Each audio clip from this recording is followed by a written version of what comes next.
ஷங்கருடைய big ப்ராஜெக்டான Velpari மூவியில் யார் acting பண்ண போகிறாங்கன்ற அப்டேட் போய்கிட்டு இருக்கா. ஜெய்பீம் மணிகண்டனுடைய ஆக்டிங்கில் நெக்ஸ்ட் எந்த மூவி ரிலீஸ் ஆக போகுதுன்ற அப்டேட்டை இப்போ கொடுக்க ஆரம்பிச்சிட்டாங்க. சண்முக பாண்டியனும் சரத்குமாரும் சேர்ந்து இப்போ ஒரு பிக் டேரக்டரோடைய மூவியில் ஆக்டிங் பண்ண போகிறாங்களே. கேபிஒய் பாலா அவர்களும் இப்போ ரீசெண்டாக ஹீரோவாக இறங்கி ப்ளே பண்ண ஆரம்பிச்சிட்டாரு. வாங்க இதனுடைய அப்டேட்ஸ்லாம் கொஞ்சம் பெருசாக பார்த்துடலாம்.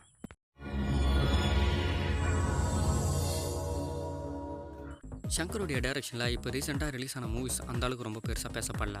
இருந்தாலும் அவருக்கு கேம் சேஞ்சர்னு ஒரு மூவி வெயிட்டிங்கில் இருக்கா. இதுக்கப்புறம் வேல்பாரியை தான் டைரக்ஷன் பண்ணுறதா இருக்காரு. இப்போ அதில் 2 மூவியோடைய ஹீரோ பேர் அடிபட்டுக்கிட்டு இருக்கா. தமிழ் இண்டஸ்ட்ரியில் இருக்க 2 biggest actor Suriya and Vikram, இவங்க 2 பேருமே சேர்ந்து தான் இந்த வேல்பாரி மூவியை கம்ப்ளீட் பண்ணி வைக்க போகிறதா சொல்லிக்கிட்டு இருக்காங்களே. மொத்தம் கிட்டத்தட்ட 2லேருந்து 3 பார்ட்டு தயாராகலாம் சொல்லிக்கிட்டு இருக்காங்க. ஷங்கருடைய டைரக்ஷனில் ரிலீஸ் ஆன இந்தியனுடைய செகண்ட் பார்ட்டாக ரிலீஸ் ஆன 2.0வும் அந்தளவுக்கு பேசப்படல. இந்தியனுடைய முதல் பக்கத்தை மெயினாக வச்சு ரிலீஸ் ஆன இந்தியன் மூவியோடைய 2வது பக்கமும் அந்தளவுக்கு பெருசாக பேசப்படல. வேல்பாரிக்கு கண்டிப்பான பிக் வெயிட்டிங் தான். 2 பாகமாக தயாரிக்கிறத விட ஒரே பக்கத்திலே சூப்பராக மூவியை கொடுத்தாருனா கண்டிப்பாக பெரிய ரெஸ்பான்ஸ் ஏற்படுறதுக்கு வாய்ப்பு இருக்கா. இப்போ சூர்யா அண்ட் விக்ரமுடைய நேம் இந்த மூவியில் மெயின் ஹீரோ ரோலுக்கு அடிபட்டுக்கிட்டு இருக்க. தலைவருடைய வேட்டையின் மூவி வர அக்டோபர் 10 தான் தேட்டருக்கு வரப்போகுது. U/A சர்டிஃபிகேட்டோட ரொம்ப பிக்கஸ்ட்டாக இந்த மூவி தேட்டரில் ரிலீஸ் ஆக போகுது. தலைவர் இந்த வயசுலேயும் பயங்கரமான ஒரு ஆக்ஷனை இந்த மூவியில் கொடுத்துருக்கிறதா சொல்லியிருக்காங்க. கிளைமேக்ஸ்லேருந்து இன்டர்வல் சீன் வரைக்குமே ரொம்ப அதிரடியாக இருக்குன்னு சொல்லியிருக்காங்களே. ஜெய்பீம் ஞானவேலுடைய டைரக்ஷனில் கொஞ்சம் டிஃப்ரெண்டான ஒரு மூவியாக இந்த மூவியை நம்ம தேட்டரில் எதிர்பார்க்கலாம்னு நினைக்கிறேன். தனுஷோடைய 52 தனுஷ் அவர்கள் தான் டைரக்ஷன் பண்ண போகிறாரு. 51 இப்போ கம்ப்ளீட், கிட்டத்தட்ட ரிலீஸே ஆக போகுதுன்னு கூட சொல்லலாம். சீக்கிரமாகவே அந்த மூவியோடைய ரிலீஸ் டேட்டை சொல்கிறதாகவும் சொல்லியிருக்காங்க. அவருடைய 52 இட்லி கடை அப்படின்னு டைட்டில் வச்சு தனுஷ் அவர்கள் தான் அவருடைய 4வது டைரக்ஷன் மூவியில் இந்த மூவியை ரிலீஸும் பண்ண போகிறாரு. 2025 எண்டில் இந்த மூவி எதிர்பார்க்கலாம்னு நினைக்கிறேன். திருச்சிற்றம்பலம், யாரடி நீ மோகினி போல் ஒரு நல்ல லவ் ஸ்டோரி கலந்த வில்லேஜ் என்டர்டைன்மெண்ட் மூவியாக தான் இந்த மூவி இருக்க போகுதுன்ற போல் சொல்லியிருக்காங்க. தனுஷ் அவர்களுடைய டைரக்ஷனில் ரிலீஸ் ஆகியிருந்தால் 3 மூவியும் பிக்கஸ்ட் ரெஸ்பான்ஸ். இப்போ ரிலீஸ் ஆன ராயன் மூவி முதலான 52 ஒரு நல்ல வில்லேஜ் என்டர்டைன்மெண்ட் மூவியாக பார்க்கலாம்னு நினைக்கிறேன். வைபவோடைய ஆக்டிங்கில் ரீசெண்டாக ரணம் அப்படின்னு டைட்டில் வச்சு ஒரு மூவி ரிலீஸ் ஆகியிருந்தது. ஒரு நல்ல மூவின்னு சொல்லலாம். ஷெரீஃபோடைய டைரக்ஷனில் இந்த மூவிக்கு அப்புறம் இப்போ அவரே கேபிஒய் பாலாவை வச்சு தான் ஒரு மூவியை மேக் பண்ண போகிறாரு. இந்த மூவியோட ஷூட்டிங் எல்லாமே நெக்ஸ்ட் ஸ்டார்ட் பண்ண போகிறதா சொல்லியிருக்காங்க.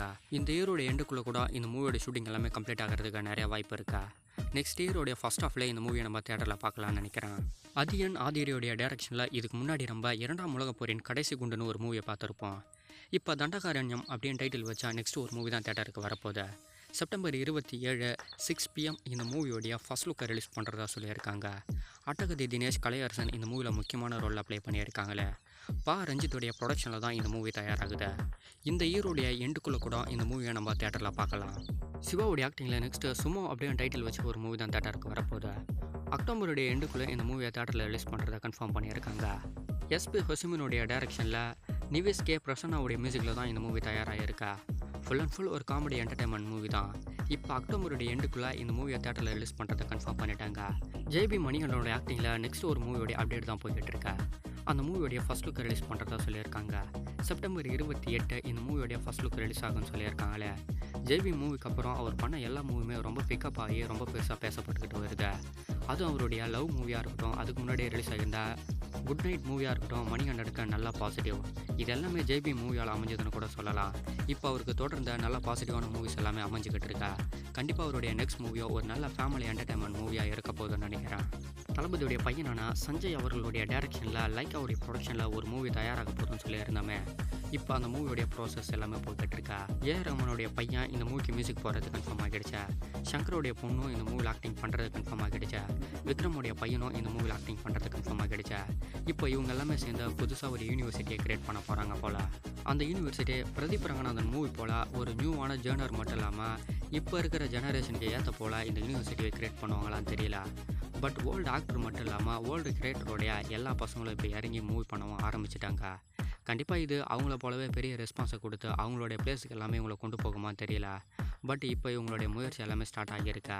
இதனுடைய சக்ஸஸ் எல்லாமே 2025-26 இந்த மூவியில் இருந்து பார்க்கலான்னு நினைக்கிறேன்.